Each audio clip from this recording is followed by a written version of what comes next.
വയനാട്ടിലെ മാനന്തവാടി പനമരം പുഴകൾ സംഗമിച്ച് കബനിയായി മാറുന്ന കൂടൽക്കടവ്. പ്രകൃതിയുടെ ഈ വിസ്മയ ഭൂമി ഇന്ന് സഞ്ചാരികളുടെ പ്രിയ കേന്ദ്രമായി മാറുകയാണ്.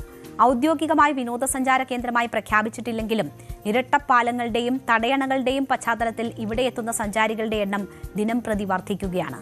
കുറുവ ദ്വീപിനും തിരുനെല്ലി ക്ഷേത്രത്തിനും തോൽപ്പെട്ടി വന്യജീവി സങ്കേതത്തിനും സമീപത്തായി സ്ഥിതി ചെയ്യുന്ന കൂടൽക്കടവിൽ ഇപ്പോൾ വിനോദസഞ്ചാരികളുടെ തിരക്കാണ്. ഇന്ന് സോഷ്യൽ മീഡിയയിൽ ഏറെ വൈറലായ വയനാട്ടിലെ ഒരു സ്ഥലത്താണ് നമ്മളുള്ളത്. നിരവധി സഞ്ചാരികൾ എത്തിക്കൊണ്ടിരിക്കുന്ന കൂടൽക്കടവ് എന്ന് പറയുന്ന ഒരു കടവിനടുത്താണുള്ളത്.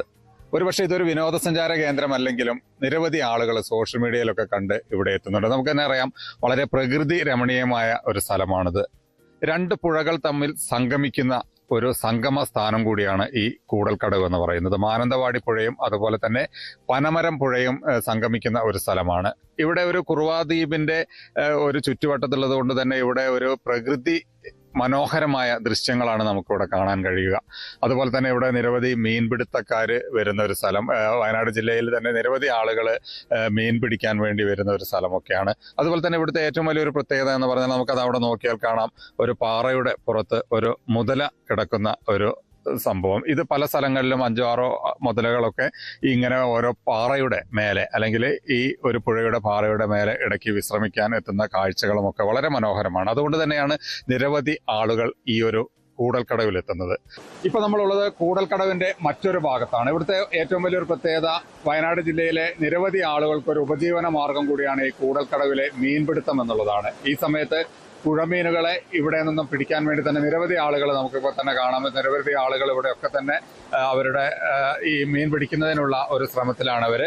എന്തായാലും നിരവധി ആളുകൾ ഈ മീൻപിടുത്തവുമായി ഇപ്പോൾ ഇവിടെ ഉണ്ട്. നമുക്ക് അവരോട് തന്നെ ചോദിച്ചു നോക്കാം. ഇപ്പൊ നമ്മുടെ ഈ കൂടൽക്കടവിൽ ഒരു പക്ഷേ ഈ ഒരു സീസൺ ആകുമ്പോൾ നമുക്കതൊരു ഉപജീവന മാർഗമാണ് അല്ലേ? കുറെ ആളുകൾ ഇവിടെ മാർഗമാണ്. അങ്ങനെ തന്നെയാണ്. എന്തെല്ലാം മീനുകളാണ് ഇവിടെ കിട്ടുക? ഇവിടെ പറഞ്ഞാല് ചെമ്പല്ലി, കട്ട്ള, പിന്നെ റോഗ്, പിന്നെ പുഴയുള്ള ചെറിയ ചെറിയ മീനുകൾ ഇടാറുണ്ട്. ഇതിനൊക്കെ ആവശ്യക്കാർ ഇഷ്ടം പോലെ ഉണ്ട്, ഒരുപാടുണ്ട്. ഈ ഒരു സീസണിൽ മാത്രമാണോ അല്ലെങ്കിൽ എല്ലാ സമയത്തും വരും? അല്ല, നമുക്കൊരു സീസണാണ്. ഒരു മഴക്കാലമായി കഴിഞ്ഞാൽ ഒരു സീസണാണ്. പിന്നെ ഒരു കുറെ പേര് ഇങ്ങനെ വലയിട്ടു വിഷുവലായിട്ട് അത് എന്നിട്ട് വിൽപ്പന നടത്തും. എന്തൊക്കെ മീനുകളാണ് ഇവിടെ കിട്ടുക? ചെമ്പല്ലി, കട്ട്ള, പിന്നെ റോഗ്, പിന്നെ ചെറിയ ചെറിയ ഏത് മീനാണ് ആവശ്യക്കാർ കൂടുതലുള്ളത്? ചെമ്പല്ലി, കട്ട്ള മീനാണ്. ഒരു ന്യായമായ വിലക്ക് തന്നെ കൊടുക്കും അല്ലെ? ഇപ്പോഴത്തെ ഈ ഒരു വർഷം എങ്ങനെയാ മീൻ കുറവാണ്? മഴേന്റെ സ്ഥിതി അങ്ങനല്ലേ? മഴേന്റെ കാലാവധി സ്ഥിതി സമയം മാറി വന്നു. അതായത് കാലാവസ്ഥ മാറുന്നത് പോലെ തന്നെ ഈ ഒരു വെള്ളത്തിന്റെ ഒഴുക്ക് മാറുന്നതിനനുസരിച്ച് ഇതിപ്പോ രണ്ട് പുഴയിൽ നിന്നാണല്ലോ വരുന്നത്. എന്തായാലും നിങ്ങൾക്കതൊരു വരുമാന മാർഗം തന്നെയാണ്. ഈ വർഷം അത് ബുദ്ധിമുട്ടായി. തീർച്ചയായും എല്ലാ വർഷവും ഇവർക്ക് അതൊരു വരുമാന മാർഗമായിട്ട് തന്നെ നിരവധി ആളുകൾ ഈ ഒരു തൊഴിലൂടെ ആ സീസൺ ആകുമ്പോൾ തുടരും. പക്ഷെ ഇത്തവണ മീന് കുറവാണെന്നാണ് പറയുന്നത്. എന്തായാലും മറ്റ് കാഴ്ചകളിലേക്ക് പോവാം.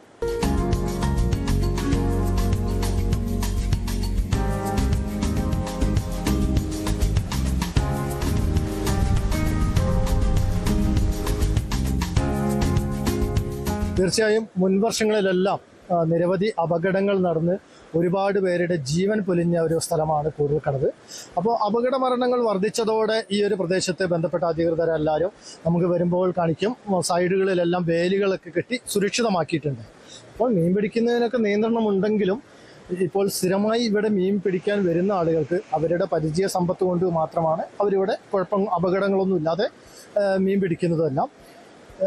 എന്നാൽ പുറമേ നിന്നെത്തുന്ന വിനോദസഞ്ചാരികൾ ഉൾപ്പെടെയുള്ളവർ ഈ ഒരു മേഖലയിലേക്ക്, അതായത് ഈ ചെക്ക് ഡാം പരിസരത്തേക്ക് മുകളിലേക്ക് വരാതിരിക്കുകയാണ് ഏറ്റവും നല്ലത്. കാരണം മുകളിൽ നിന്ന് തന്നെ ഈ കൂടൽക്കടവിൻ്റെ മനോഹാരിത ശരിക്കും വീക്ഷിക്കാൻ കഴിയും. അതുകൊണ്ട് തന്നെ അതാണ് സുരക്ഷിതമായിട്ടുള്ള മാർഗവും. പ്രത്യേകിച്ചും ചെക്ക് ഡാം പരിസരത്തേക്ക്, ചെക്ക് ഡാമിൻ്റെ മുകളിൽ കൂടെ നടന്നു പോകുന്നത് അപകടകരമാണ്. തീർച്ചയായും കാണാൻ ഭംഗിയുള്ള സ്ഥലമാണ്. വിനോദസഞ്ചാരികൾ നിരവധി എത്തുന്നുണ്ട്. എങ്കിലും ഒരു മുന്നറിയിപ്പായിട്ട് പറയുകയാണ്, ഇവിടെ വളരെയേറെ അപകടം നടന്നൊരു സ്ഥലമാണ്. അതുകൊണ്ട് തന്നെ വരുന്ന ആളുകൾ പ്രത്യേകം ശ്രദ്ധിക്കണമെന്നുള്ള ഒരു ഓർമ്മപ്പെടുത്തലാണ് ഇതിലൂടെ പറയാനുള്ളത്. കൂടൽക്കടവിൽ നിന്നും ജയരാജ് ബത്തേരി, ന്യൂസ് 18 വയനാട്. കൂടുതൽ വാർത്തകൾക്ക് news 18 Keralam YouTube channel subscribe ചെയ്യുക.